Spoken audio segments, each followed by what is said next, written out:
కవితది ఒక డ్రామా ఇదంతా కలవకుంట డ్రామానే అని గూడా అంటున్నారు మరి. ఆడు చెప్పినోడు విధవ చెప్పుతోని కొడతాం. డ్రామా ఎట్లా అవుతుంది? ఇప్పుడు ఈ దీక్ష చేస్తున్నాం, ఇన్ని సాధించినాం ఈ 2 సంవత్సరాలలో. ఒక సంస్థగా ఉన్నప్పుడు ఇన్ని సాధించినాం.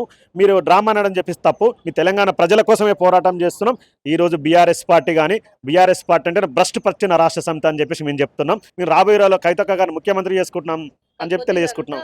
నమస్తే. ఏదైతే ఖమ్మం వెలుగుమట్లకు సంబంధించి అక్కడ దాదాపు 900 కుటుంబాలు రోడ్డు పాలైన పరిస్థితి మనందరికీ తెలిసిన విషయమే. అయితే దీనికి సంబంధించి నిన్న కల్వకుంట్ల కవిత అక్కడికెళ్ళి అక్కడ పరామర్శించడం అయితే జరిగింది. అక్కడి నుంచి పోలీసులు అరెస్ట్ చేసి హైదరాబాద్‌కి తీసుకొచ్చిన పరిస్థితి కూడా మనందరికీ తెలిసిన విషయం. అయితే దీనికి సంబంధించి అక్కడ వెలుగుమట్ల ప్రజలకి న్యాయం చేయాలని చెప్పేసి కూడా నిరవధిక నిరాహార దీక్ష చేపట్టారు కవిత. దీనికి సంబంధించి మాట్లాడడం మనతో జాగృతి కార్యకర్తలు మనతో ఉన్నారు. వారిని అడిగి మరిన్ని విషయాలు తెలుసుకుందాం. అన్న చెప్పండి, ఎట్లా చూస్తున్నారు? నిన్న కూడా అరెస్ట్ చేయడం జరిగింది. నిరవధిక నిరాహార దీక్ష.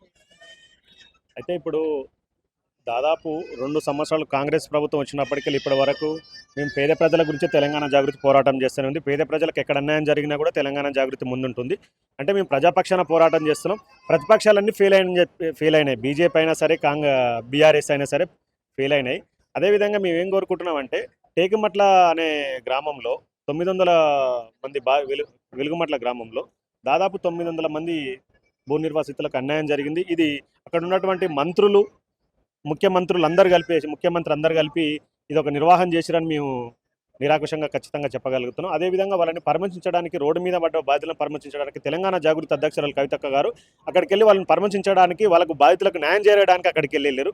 వెళ్ళిన తర్వాత అక్కడ చాలాసేపు అక్కడ ధర్నా నిర్ణయించడం జరిగింది. అదేవిధంగా కలెక్టర్ గారు కానీ ఎవరు కానీ రెస్పాండ్ కాకపోతే అక్కడ నిరవధిక దీక్ష చేస్తా అని చెప్పేసి విశారదన్ మహారాజ్ గారితో కల్పించడం జరిగింది. అదేవిధంగా దీక్ష భగ్నం చేద్దామని చెప్పే సందర్భంలో అక్కగారిని హైదరాబాద్ తరలించిన సందర్భంగా ఈరోజు తెలంగాణ జాగృతి అధ్యక్షురాలు కవితక్క గారు తెలంగాణ జాగృతి కేంద్ర కార్యాలయంలో ఈరోజు దీక్ష కంటిన్యూషన్ చేస్తూనే ఉన్నారు. కాబట్టి మేము ఏం చెప్తున్నామంటే, వెలుగుమట్ల గ్రామ ప్రజలకు న్యాయం జరిగేంత వరకు ఎక్కడైతే కూలగొట్టిరో అక్కడే వాళ్ళకు పట్టాలు ఇచ్చేసి ఇండ్లు కట్టేయాలని చెప్పి చక్కగా డిమాండ్ చేయడం జరిగింది. అదేవిధంగా మనం చూసినట్టయితే పేదవాళ్ళకు న్యాయం, పెద్దవాళ్ళకు ఒక న్యాయం. మనం చూసిన నార్సింగ్లో కూడా కవితక్క గారు పెద్ద ధర్నా నిర్వహించడం జరిగింది. అక్కడ మూసీ నదిని ఆక్రమించి ఇప్పుడు ఈ దీక్ష తర్వాత ప్రభుత్వంలో ఏమైనా చలనం వచ్చే అవకాశం ఉందా? ఖచ్చితంగా మీ తెలంగాణ జాగృతి అధ్యక్షురాలు ఇప్పటివరకు ఏ నిర్ణయం తీసుకున్నా కూడా, ఏ నిర్ణయం తీసుకున్నా కూడా మేము సక్సెస్ అయినాం. గతంలో 2 సార్లు మేము అంబేద్కర్ గారి గురించి అయినా సరే, మహాత్మా జ్యోతిరావు ఫులే విగ్రహం గురించి అయినా సరే మేము ఇందిరా పార్క్ వద్ద ఈ వేదిక దీక్ష నిర్వహించడం జరిగింది. 2 సక్సెస్ అయినాం. అదేవిధంగా ఇది కూడా సక్సెస్ అవుతాం. మేము ఢిల్లీలో జంతర్ మంతర్లో కూడా మేము దీక్ష చేసినాం. మహిళలకు 33% రిజర్వేషన్ ఇవ్వాలని చెప్పి అదేవిధంగా సక్సెస్ అయినాం. కాబట్టి ఈ ఖచ్చితంగా ప్రభుత్వం దిగొచ్చి ఆ యొక్క పేదలకు, వెలుగుమట్ల ప్రజలకు న్యాయం జరుగుతుందని సందర్భంగా తెలియజేసుకుంటున్నాం. క్లీన్ చీట్ వచ్చిందని చెప్పేసి తిరుమల తిరుపతి దేవస్థానానికి వెళ్ళి దర్శనం చేసుకుని వచ్చినాం. మళ్ళీ నిన్న నోటీసులు రావడం జరిగింది. ఒకటి ఇప్పుడు ప్రతిపక్షాలన్నీ ఆరోపణలు చేస్తూనే ఉంటారు. పైకోట్లో గెలిచినాక కింది కోట్ల సవాల్ చేసేది ఉంటుంది. వాళ్ళు సవాల్ చేస్తున్నారు. మేము న్యాయస్థానాల మీద మాకు ఇప్పటికి కూడా నమ్మకం ఉంది. తెలంగాణ జాగృతి నాయకులకు న్యాయస్థానం మీద నమ్మకం ఉంది. న్యాయస్థానంలో మళ్ళీ పోరాటం చేస్తాం. ఎన్ని నోటీసులకైనా భయపడం. ఆనాడు ఈడికే భయపడలే, మోడీకి భయపడతాం. ఆ మోడీ ఈడీని కూడా మేము కౌంట్లోకి తీసుకోం. కవితక్క గారు ఎప్పటికైనా కూడా తెలంగాణ ప్రజల తరపున ఎన్ని కేసులు పెట్టినా, ఎన్ని నోటీసులు ఇచ్చినా, ఎంత నిర్బంధించినా కూడా తెలంగాణ ప్రజల కోసం పోరాటం చేస్తానని చెప్పి ఈ సందర్భంగా తెలియజేసుకుంటున్నాం. 100% మేము ఒక్కటండి, ఇప్పుడు రాష్ట్ర కమిటీ నిర్ణయిస్తుంది అక్కడ ఎక్కడ పోటీ చేయాలని చెప్పేసి అక్కడ నిర్ణయించుకుంటే సిరిసిల్లన, సిద్దిపేటన, మంచిర్యాల అని చెప్పేసి దాని తర్వాత మేము ఏం చెప్తున్నాం, ఖచ్చితంగా రాబోయే రోజులలో ఈరోజు బీఆర్ఎస్ పార్టీ అంటే భ్రష్టు పట్టిన రాష్ట్ర సమితి అని చెప్పేసి మేము చెప్తున్నాం. బీఆర్ఎస్ పార్టీ అయినా, బీజేపీ పార్టీ అయినా, కాంగ్రెస్ పార్టీ ఆల్రెడీ 6 గ్యారెంటీలలో ఫెయిల్ అయింది, ప్రజలలో ఫెయిల్ అయింది, అన్నిట్లలో ఫెయిల్ అయింది. రాబోయే రోజులలో ప్రజలకు స్థానం ఉండేది, ప్రజల తరపున పోరాటం చేసింది. ప్రధాన ప్రతిపక్ష పాత్రలో ఉన్నది ఇప్పుడు తెలంగాణ జాగృతి. ఒక సంస్థగా ఉన్నప్పుడు ఇన్ని పోరాటాలు చేస్తున్నాం ప్రజల తరపున. రాజకీయ పార్టీ పెట్టిన తర్వాత కూడా ప్రజల కోసం అనేకమైన పోరాటాలు చేస్తాం. ప్రజలకు రావాల్సిన 6 గ్యారెంటీలు మేము నిలదీస్తాం. కాబట్టి మేము రాబోయే రోజుల్లో కవితక్క గారిని ముఖ్యమంత్రి చేసుకుంటున్నాం అని చెప్పి తెలియజేసుకుంటున్నాం. కవితది ఒక డ్రామా ఇదంతా కలవకుంట డ్రామానే అని కూడా అంటున్నారు. ఆడు చెప్పినోడు విధవ చెప్పుతోని కొడతాం. డ్రామా ఎట్లా అవుతుంది? ఇప్పుడు ఈ దీక్ష చేస్తున్నాం, ఇన్ని సాధించినాం ఈ 2 సంవత్సరాలలో. ఒక సంస్థగా ఉన్నప్పుడు ఇన్ని సాధించినాం. మీరు డ్రామా అనడం చెప్పి తప్పు. మీ తెలంగాణ ప్రజల కోసమే పోరాటం చేస్తున్నాం. కాబట్టి మేము ఏదైతే కేసీఆర్ గారిని ఎదిరించి కేసీఆర్ గారిని ఎదిరించారు, తెలంగాణ ప్రజలకు అన్యాయం చేశారు, ఉద్యమకారులకు అన్యాయం చేశారు, మహిళలకు సరైన గుర్తింపు ఇవ్వలేదని చెప్పి కవితక్క గారు చెప్పిన సందర్భం వాళ్ళకి అవన్నీ నచ్చలేదు. కాబట్టి కవితక్క గారిని బయటకు వెళ్ళారు. ఇవన్నీ నెరవేరాలంటే సామాజిక తెలంగాణ తోటి న్యాయం, సామాజిక తెలంగాణ సామాజికతో న్యాయం అని చెప్పేసి నాకు తెలియజేసుకుంటున్నాం. 100% తెలంగాణ ప్రభుత్వం ముఖ్యమంత్రి గారి మీద గురిపెట్టినాం. ఖచ్చితంగా వెలుగుమట్ల బాధితులకు న్యాయం జరిగే వరకు ఈ యొక్క దీక్ష నిరవధిక ఆల్రెడీ తాకింది కాబట్టే కదా అక్కడికి వెళ్ళి ఇక్కడ తీసుకొచ్చారు. ఇక్కడ కూడా కంటిన్యూషన్ అవుతుంది.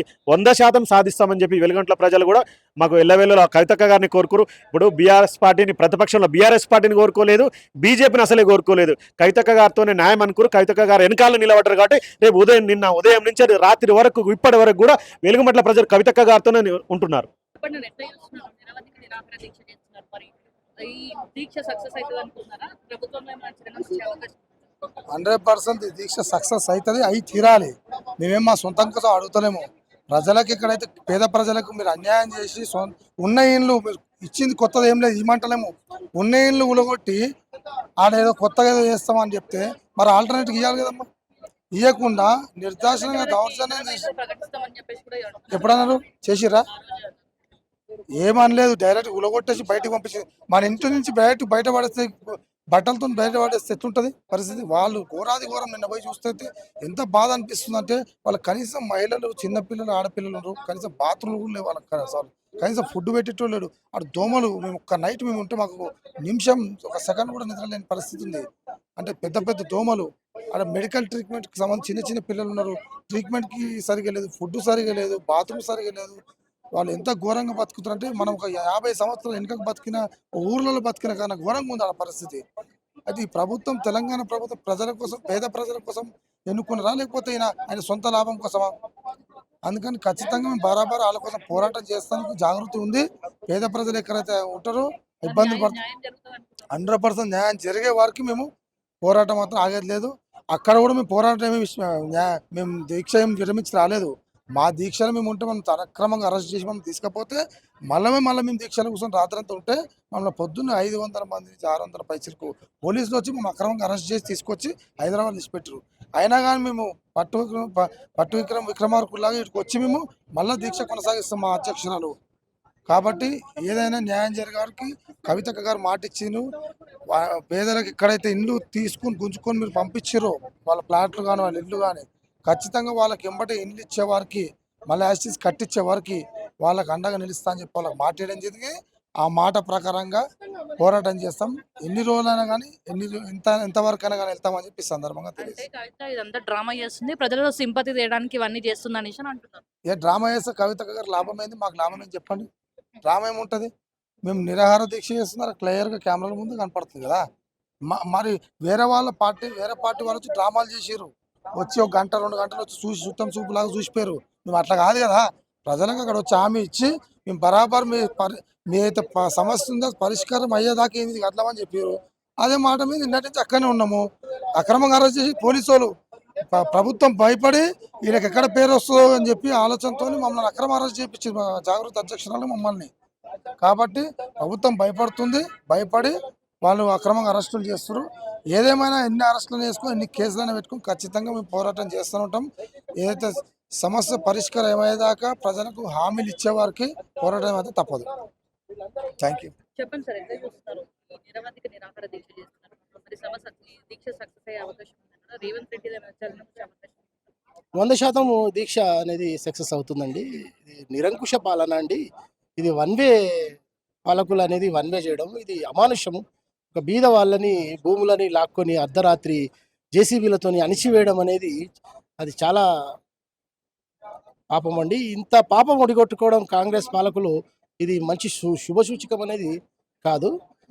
రేవంత్ రెడ్డి గారు మరి దృష్టికి వచ్చిందా రాలేదా మరి ఇంతవరకులా తెలీదు. మరి వెలుగుమట్లలో జరిగిన భూదానండి, అది భూమి గత పాలకులు భూమి దానం చేశారు. ఆ భూమిలో బీద వాళ్ళు రెక్కాడితేనే కానీ డొక్కాడని బీద వాళ్ళు 50 గజాలు, 100 గజాలు, 60 గజాలు, 30 గజాలలో ఇండ్లు కట్టుకొని జీవనం సాగిస్తున్నారు. అలాంటి వారిపైన కాంగ్రెస్ పాలకులు అర్ధరాత్రి మహిళలని చూడకుండా, చిన్నపిల్లలని చూడకుండా, గర్భిణీలను చూడకుండా, పిల్లలకు ఎగ్జామ్స్ నడుస్తున్నాయి, ఆ ఎగ్జామ్స్ ఉన్నాయని చూడకుండా మరి ఈ అణిచివేయడం జేసీబీలతో అర్ధరాత్రి అణిచివేయడం అనేది ఇది ఈ పాలకులకు, ఈ ప్రభుత్వానికి శుభసూచకం కాదని తెలంగాణ జాగృతి నుండి నేను న్యాయం జరుగుతుంది అనుకుంటున్నాను. 100% జరుగుతుందండి న్యాయం. మేము నిరాహార దీక్షలో, మా కవితమ్మ గారు నిరాహార దీక్షలో ఉన్నారు. న్యాయం జరిగేదాకా ఈ నిరాహార దీక్ష అనేది విరమించము. ఆ బాధితులకు ఖచ్చితంగా న్యాయం జరగాలండి. ఏదైతే లిక్కర్ స్కామ్ కి సంబంధించి క్లీన్ చిట్ వచ్చిన తర్వాత నిన్న నోటీస్ రావడం జరిగింది. మరి ఎట్లా చూస్తారు దాన్ని? దానికి దీనికి సంబంధం లేదండి. అది క్లీన్ చిట్ ఇచ్చేసినారు, అది క్లోజ్ అయిపోయిందండి. అంటే నిన్న నోటీసులు వచ్చినాయి కదా. రాలేదండి, నోటీస్ రాలేదు.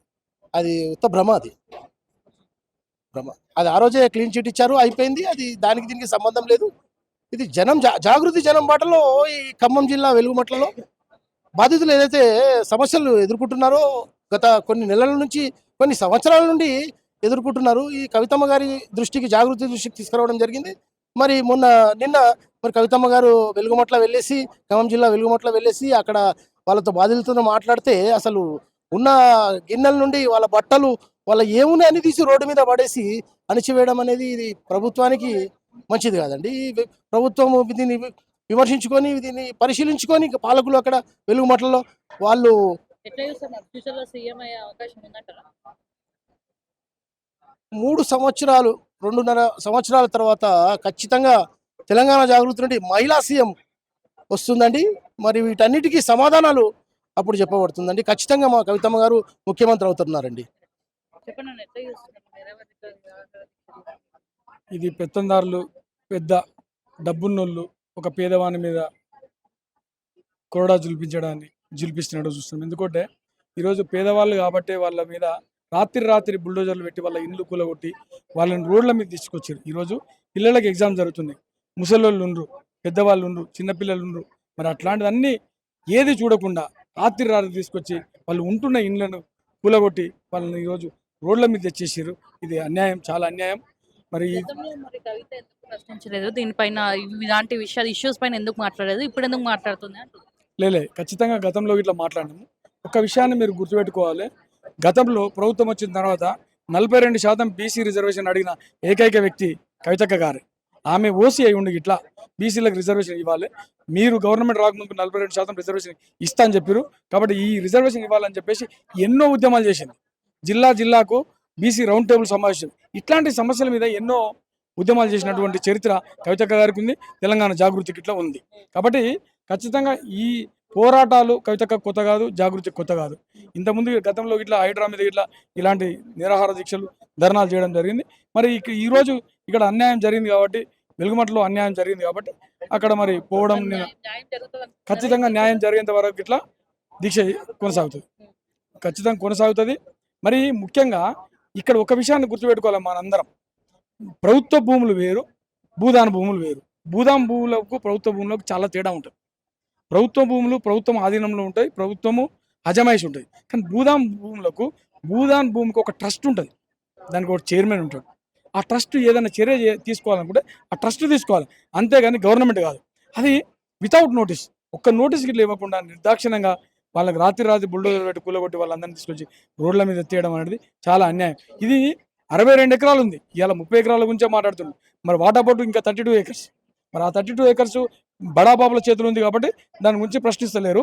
ఖచ్చితంగా ఈ పోరాటం సంబంధించి ఇందిరమ్మ ఇల్లు ఖచ్చితంగా ఇస్తామని చెప్పేసి కూడా ప్రభుత్వం, అంటే ఇందిరమ్మ ఇండ్లు ఎందుకు కావాలి మాకెందుకు? ఇందిరమ్మ ఇండ్లు ఇవ్వాలి, మేము కట్టుకునే ఇల్లు మాకు. పురుషులు వేసుకున్నారు ఉన్నారు, ఓకే. కాకపోతే వాళ్ళకి ఒక ఇంటి అడ్రస్ లేదు, ఇంటి నంబర్ లేదు, అందుకే మేము ఇది చేసినామని కూడా అంటున్నారు. ఇవ్వాల్సిన బాధ్యత ఇట్లా ప్రభుత్వానికి ఉంది కదా. మరి వాళ్ళకి గుడిసె ఉంది, ఇల్లు ఉంది, దానికి ఒక ఇంటి నెంబర్ ఇవ్వండి, కరెంట్ ఇవ్వండి, మరి వాటర్ కనెక్షన్ ఇవ్వండి, ఇట్లాంటి ఇవ్వాల్సిన బాధ్యత కదా. ఈ రాజ్యాంగంలో ప్రతి ఒక్కరికి ఉన్న హక్కు అది. మరి అలాంటి దాన్ని మీరు చేయండి, సమకూర్చండి వాళ్ళకు, అంతేగాని అవి సమకూర్చలేను, ఇది మాత్రం కూలగొట్టి తీసుకుపోయి అక్రమంగా మరి బడాబాబులకు అప్పచెప్తానడం న్యాయం కాదు కదా. మరి నిజమా కదా? మరి ఖచ్చితంగా ఉంది.